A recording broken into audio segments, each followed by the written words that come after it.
ساری رات گفتگو کریں تو حق ادا نہیں ہو سکتا، اور جو علم کا ٹھاٹھے مارتا ہوا سمندر ہے اس کے لیے وقت جو ہے وہ بہت، یہ شہزادی عالمیان کے ذکر کی دولت اور یہ دامن وقت کی غربت، مگر ان دونوں کو کس خوبصورتی سے مناسب کیا جناب مولانا عارف صاحب نے۔ اس وقت بین الاقوامی سطح پہ یہ جشن ہے، چونکہ کربلا میں سب سے بڑی سرزمین پہ اس وقت جشن منعقد ہے۔ زیدی صاحب ڈنمارک سے، اور جس طریقے سے یورپ میں آپ کی خدمات ہیں عزاداری کے حوالے سے اور جشن کے حوالے سے، اور ڈنمارک سے نہیں بلکہ پورے جرمنی اور پیرس میں جس طریقے سے آپ کی خدمات ہیں، بہت وہاں شاندار ذکر ہو رہا ہے۔ آئیے میں چاہتا ہوں کہ اس وقت ہم چلتے ہیں، یہ جو بات وہ لے کے چلے ہیں وہاں سے، وہ حضرت آدم سے چلے تھے۔ تو حضرت آدم جو آئے وہ یہاں کوفہ میں کہاں سے ہوتے ہوئے آئے؟ سرندیپ سے ہو گئے ایودھیا، اور ایودھیا جو ہے وہ ہمارے ہاں شری رام چندر جی کی نگری کہا جاتا ہے۔ میں کربلا معلیٰ میں اس وقت میں ہوں اور ہندوستان کا ایک ذمہ دار شہری ہوں۔ ایودھیا شری رام چندر جی کا شہر ہونے کے ساتھ ساتھ پیغمبر کا بھی شہر ہے، حضرت شیس پیغمبر کا شہر ہے، حضرت آدم کا شہر ہے۔ وہاں حضرت شیس پیغمبر کی قبر بھی ہے، وہاں موجود ہے۔ اس لیے ہم یہ کہہ سکتے ہیں کہ وہاں کی جو تہذیب ہے وہ گنگا جمنی واقعی تہذیب ہے، اور وہاں پہ سب سے پہلا جو تعزیہ رکھا گیا وہ بابری مسجد کے چبوترے پہ رکھا گیا، سیتا کی رسویا کے سامنے رکھا گیا، اور وہاں میں نے مجالس کو خطاب کیا ہے۔ تو ایودھیا کی سرزمین عزاداری کا بھی محور اور مرکز ہے اور رہی ہے۔ یہ الگ بات ہے کہ جب مسجد سے تعزیے ہٹائے جائیں گے تو مسجدیں بھی ہٹا دی جاتی ہیں، کہیں ایسا نہ ہو کہ ایک تعزیے کی وجہ سے مسجد گئی ہے تو کربلا کی عداوت میں خانہ کعبہ بھی چلا جائے۔ یہ ایک بڑا سنجیدہ مسئلہ ہے، تو ہمیں اتحاد اور اتفاق کے ساتھ ہمارے ہندوستان میں انشاءاللہ آپ دیکھیں گے، آئیں اور دیکھیں کہ کس طریقے سے ہمارے ہاں ہندو مسلم سکھ عیسائی سب مل کے عزاداری کرتے ہیں، اس لیے کہ حسین کسی ایک مذہب کی جاگیر نہیں بلکہ انسانیت کی جاگیر ہے۔ میری آواز کا پھیلاؤ ان چینلز کے حوالے سے جہاں جہاں بھی ہے، امام حسین پوری دنیا میں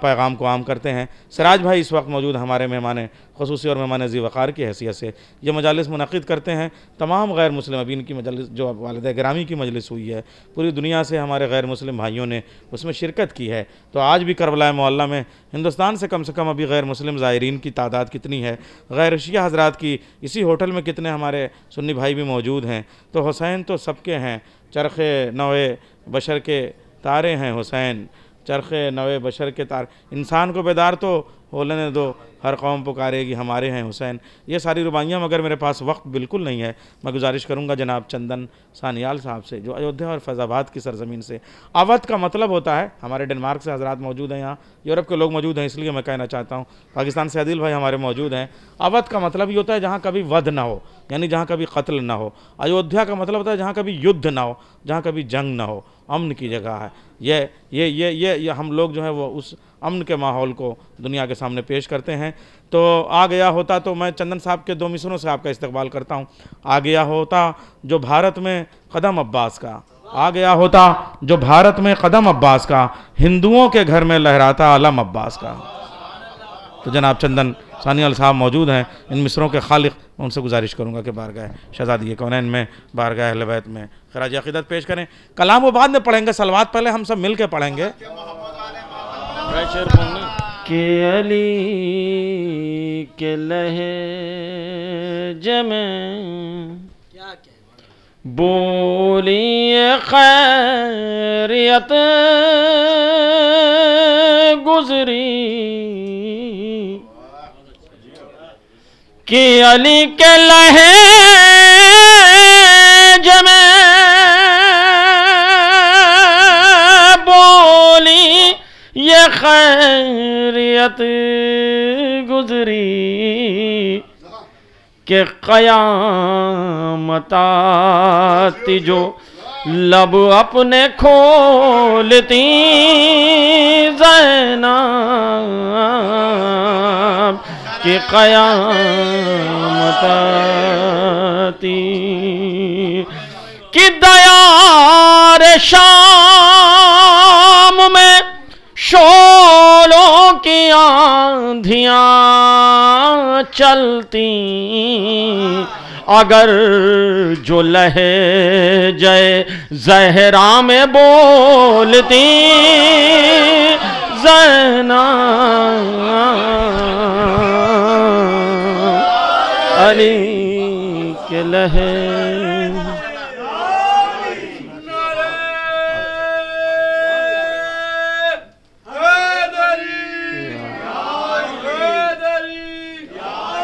کہ دیار شام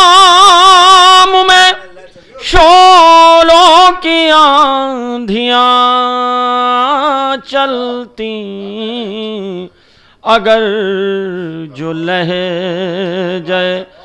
زہرا میں بولتی زینب اگر جو لہجہ، ایک نعرے سلوات کا سہارا دے دے، ایک مطلع دو شعر کہ منبر صبر پہ یوں ثانی زہرا بولے کہ منبر صبر پہ یوں ثانی زہرا بولے جیسے نیزے پہ محمد کا نواسا بولے کہ جیسے نیزے پہ کہ آج عباس کی خواہر کو جلال آیا ہے کہ آج عباس کی خواہر کو جلال آیا ہے کس میں دم ہے جو کوئی ایک بھی جملہ بولے کس میں دم ہے کوئی کہ چپ ہے اصغر کی بہن پھر بھی لرزتا ہے یزید کہ چپ ہے اصغر کی بہن پھر بھی لرزتا ہے یزید حشر برپا ہو اگر بالی سکینہ بولے کہ حشر برپا ہو اگر بالی سکینہ بولے کہ سر دربار جو لہجے کو بنا دے تلوار کہ سر دربار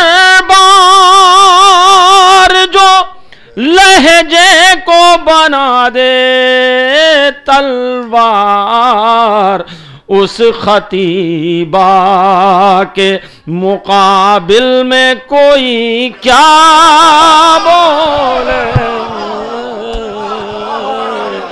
اس کہ سر دربار